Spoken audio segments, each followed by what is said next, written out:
আমাদের বাড়ির আশেপাশেটা কেমন লাগছে এই বৃষ্টির দিনে সেটাই আপনাদেরকে দেখাচ্ছি।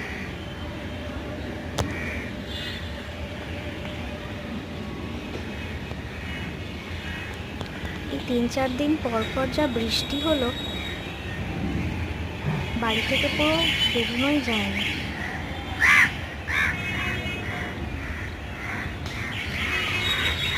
এত সুন্দর লাগছে সব কিছু,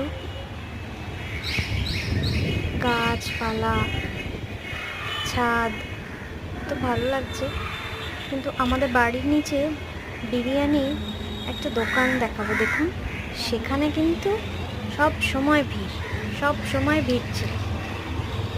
এখন বিকেলবেলা বলে সেটা বোঝা যাচ্ছে না।